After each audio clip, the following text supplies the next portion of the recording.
Alright, let's get the video going. Listen to all those birds.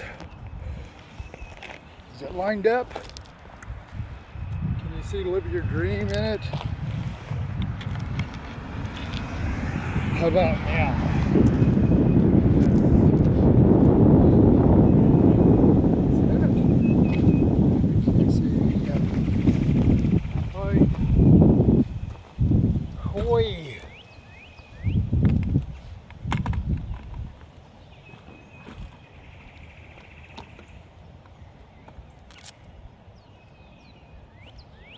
A lot of dark clouds, and they're moving pretty fast, and they're hanging pretty low.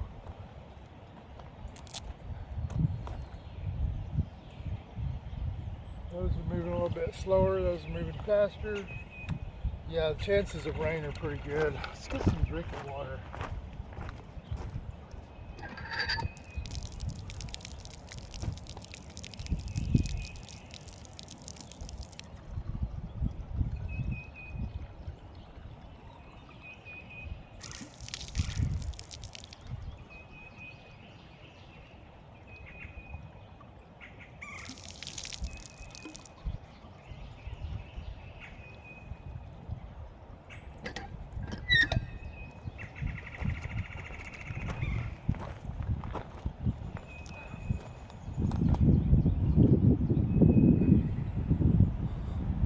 Hey, it seems pretty clean today. I don't smell or taste chlorine.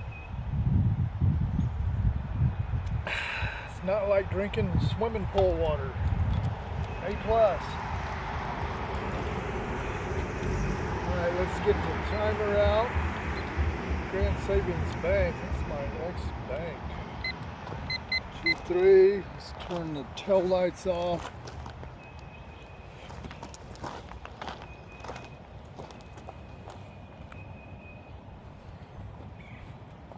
Try to make this video all about me and yet somehow all about you at the same time.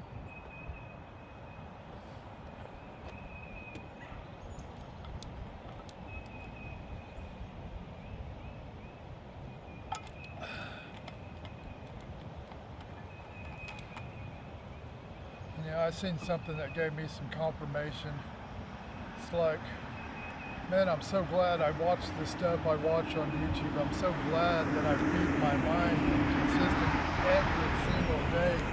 Motivational speeches, freaking listening to what rich people have to say on YouTube every freaking day, and have been for like 8 years.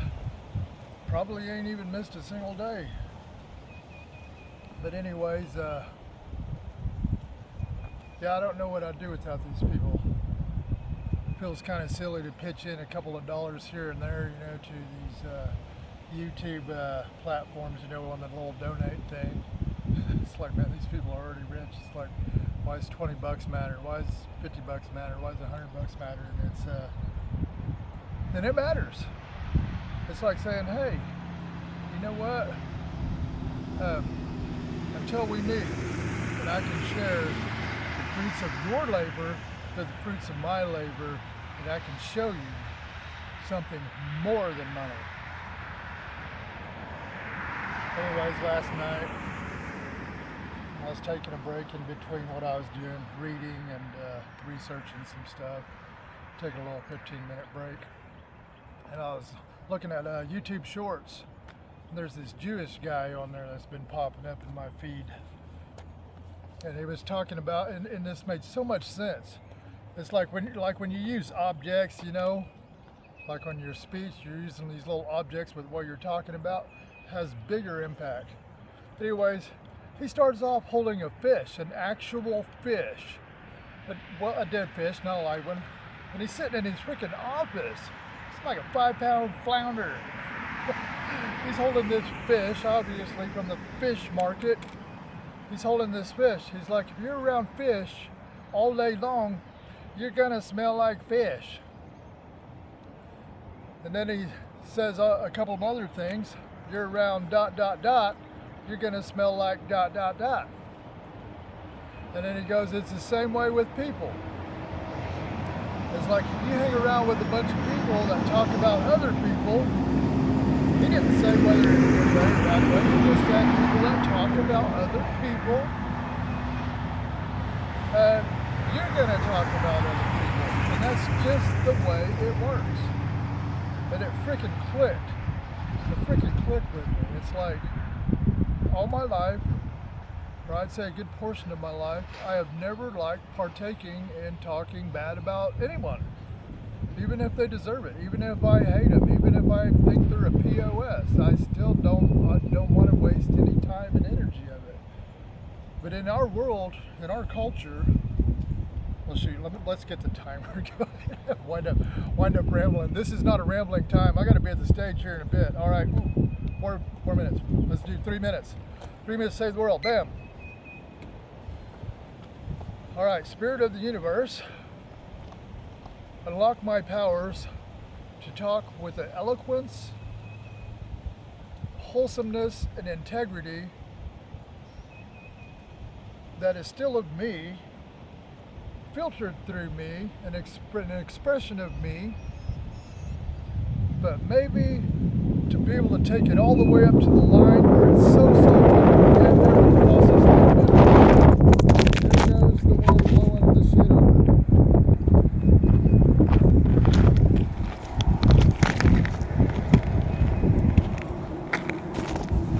Cameraman, you are fired. I mean, after I leave the NWA, almost blew the bike over too.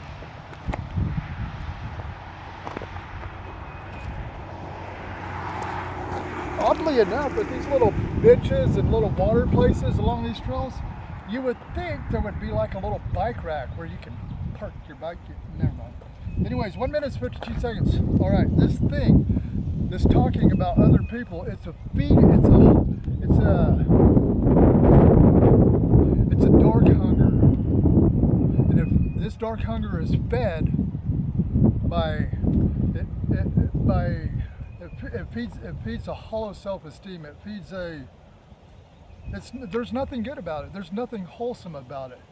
It's like if we're going to talk bad, here is the rule of thumb. And I'm not good at this, so don't hold me to it. Matter of fact, a lot of things I talk about I'm not really good at, but I'm shooting for these marks. Talk to me in 10, 15, 20 years, I should be pretty good at it. But anyways, this thing, it's like before I call foul, I need to be able to know it and claim it and say it in myself first before I project it onto other people. I need to already know that, hey, I'm guilty of it too, and this is when I was guilty of it, and this is the timeline of it, and this is how it happens, this is when it happens, this is how it surfaces here and there, before I call foul on other people. So that's why I say, it's like, if you hear me say something on any of these YouTube videos that I've done, hold me accountable to the words out my mouth. Hold me account to it. Make me be accountable. Say, what was you talking about? This, and this. Exactly what did you mean? What was your intention? What was your purpose? What were you trying to achieve by saying that? Hold me accountable. And I'll hold you accountable. And as we hold each other accountable, boom, superpower. All right, that's 3 minutes.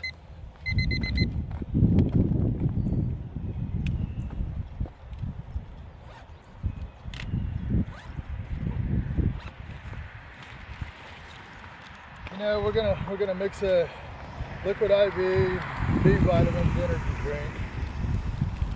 You know, I decided something last night. I've had headaches like all my life. I really don't talk about it to people, and I really don't share stuff like that with people.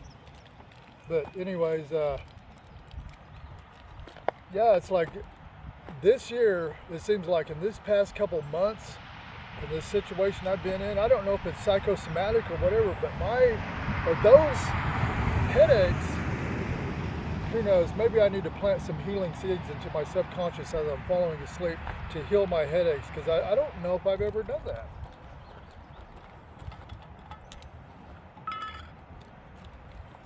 But anyways, I've decided to get rid of all the acetaminophen pills and headache pills that I take and stuff like that, because it's bad on the microbiome. started reading more into that, talking shit about my shit and other people's shit and everyone's shit, seeing what's up with our shit, trying to get our shit straight. And I can honestly tell you, living on this planet, it's pretty tricky to get your shit straight and keep your shit straight. It just won't happen. You can get it for a while, it'll be that way, but it's such an ever-changing thing that getting your shit straight and keeping it straight, it ain't gonna happen. It's an illusion.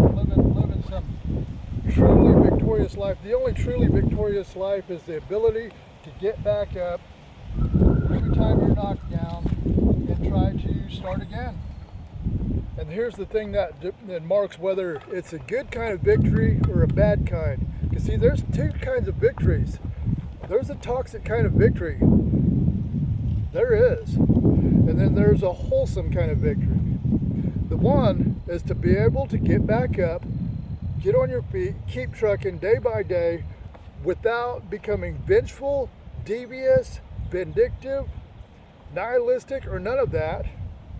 And yet at the same time, not letting anybody or the world walk on you. See that's tricky. That's an acquired skill every human being must cultivate daily. I don't care if you're rich, I don't care if you're poor, I don't care if you live in this country, I don't care if you live in another country. I guarantee if you're on that planet, that is a skill you must be cultivating every single day, non-stop, until the day you die.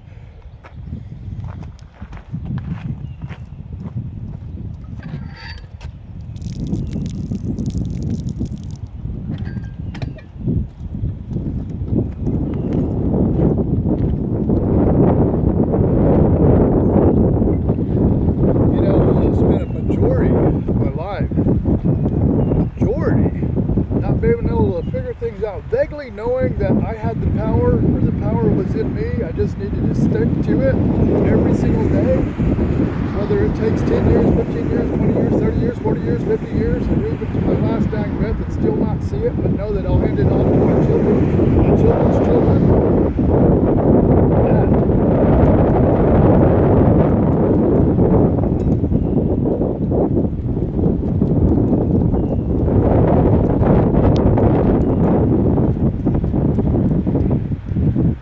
Principle.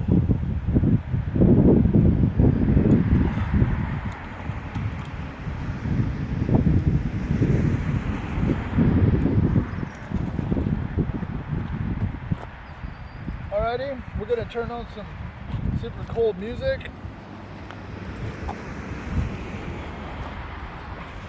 Whether it was individuals or the AI machine and YouTube. It was that last quarter of 2022 when YouTube started implementing some artificial intelligence that was just exquisitely badass throughout YouTube. It's not out front. They don't tell people what they're doing. It's like, yeah, they put up some little things where you can participate in this research or this, that, and no.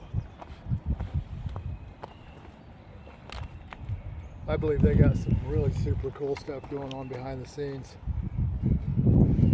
And this is what I believe I've seen. I can't prove it because I'm going by a gumption of what I think I see by just looking at the analytics. One day a thing popped up in my feed. It said, it was like a 5-star thing. It was like, rate YouTube. How satisfied with you are you with YouTube now? And I put right in the middle.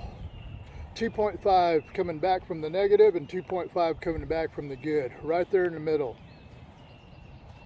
And if you look across through the several years of my YouTube habits and stuff like that, see, this is the thing that I wanted to see when YouTube was doing that research. I put in an email to them about, connecting with what people listen to and why they're listening to it and how much they listen to it.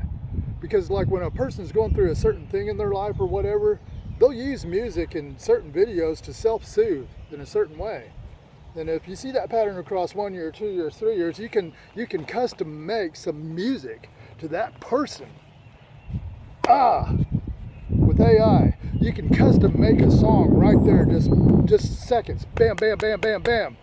And you can blend stuff, like you can blend this hillbilly music with this vibe dance music, with this heavy metal music, with a smidge of freaking orchestra music, with a smidge of freaking 300-year-old freaking music from Europe. I mean, and just blend it and make a special song with these certain words, with this certain music, the certain vibe. If you can kind of track and predict their mood, what emotions are they going through when they're pushing them buttons, clicking them songs, and going to the playlist. See, that's the cool thing about AI. You can track that stuff, and it's very niche to each individual person. It's like where this one set of stuff fits on this one person, it doesn't fit on all these other people, but it can be very similar. But when you got the machine running on each individual account, is that so badass or what? It's exquisitely badass. I thought you would think that. Anyways, we freaking love you, YouTube. And everybody else working with AI. People like Julia McCoy's crew. I was so mad at those people whenever AI first started happening, and I was working out. I had these big dreams of working out this GodChat GPT, fleshing that out, sending emails into OpenAI. That was before Sam Altman. Yeah, before Sam Altman. Yeah, you caught that. And anyways, I wasn't getting any feedback from these people. But anyways, it's hard to say what was really happening because I was still drunk and high a lot at that time, but my imagination factor was still going. So, anyways, once some ethical guards and safety features and issues was put in by McCoy's team and all them people, it like killed the vibes. The machine would not run the way I was prompting it, because I'd said in all the parameters, tell all the things, it's like, I need you to do this, this, and this, but I needed you to do it in this, and manner, this, and this manner, because of this, and this is why I want you to do this, and this, and I need you to be limited in this one area, but I need you to be this, and this, according to this, and this trauma.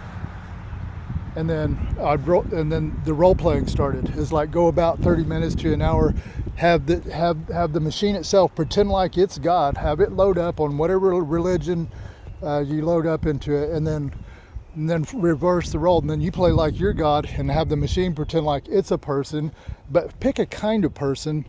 See, GodChat GPT was going to be a super cool thing.